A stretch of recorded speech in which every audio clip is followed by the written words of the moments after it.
action. Attention, je vais poser une énorme question à Paul. Une énorme. Est-ce que j'ai la réponse? Je pense. Oui, tu l'as parce que tu l'as donné. Il y a quelque chose que j'ai beaucoup aimé en fait. C'est qu'à un moment donné, tu as parlé de qu'est-ce qui rend les hommes véritablement heureux. Et je ne sais pas si tu l'as ressenti, en tout cas tu connais ton spectacle par cœur, mais il y a eu comme un silence auprès des femmes. Les femmes se disent, qu'est-ce que ça peut être? En fait, c'est une question toute bête, mais on ne se la pose jamais. Et les réponses sont souvent évidentes du genre qu'on lui foute la paix, qu'il ait à manger, le sexe évidemment, etc. Mais en fait non, c'est pas fondamentalement ça qui rend un homme heureux, non. Un truc beaucoup plus profond. C'est un truc beaucoup plus profond sans faire de jeu de mots évidemment, parce que même si tu parles de sexe, il parle de sexe dans son spectacle quand même. Évidemment, voilà. Mais c'est vraiment une chose qui m'a vraiment interpellée, et même moi ça m'a touchée, et pourtant je suis entièrement d'accord avec ça, mais le fait de l'entendre de ta bouche, Paul, ça fait quelque chose. Et qu'est-ce que c'est en fait la chose fondamentale au final qui rend vraiment un homme heureux? C'est quand il voit sa partenaire heureuse. Parce que c'est le prince charmant, et même si l'idée évidemment, prince charmant parfois elle est décriée parce qu'on pense que la princesse a besoin d'un mec pour la sauver parce qu'elle n'est pas capable de vivre tout seul. Non, pas du tout ça.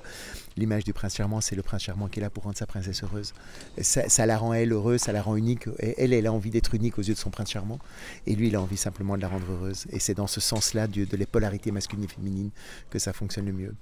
En tout cas, merci beaucoup parce que dans ce monde de Internet, Instagram, etc., il y a beaucoup de conflits, c'est mon point de vue entre les hommes et les femmes.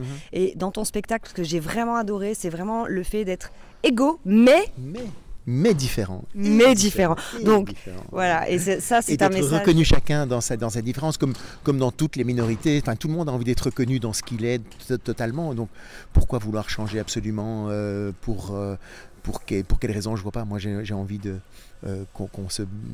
que chacun soit reconnu dans ce qu'il est, dans ses parts masculines et féminines, que les femmes soient reconnues dans leurs parts masculines aussi, que les hommes soient reconnus dans leurs parts féminines, mais sans forcer le trait, simplement qu'on soit reconnu comme on est. Écoute, bienvenue, moi aussi, c'est mon monde aussi, ça me plaît beaucoup, merci Paul, j'espère que ça va, j'ai mangé des chips au fromage juste avant, vraiment, j'espère que ça a été pour toi.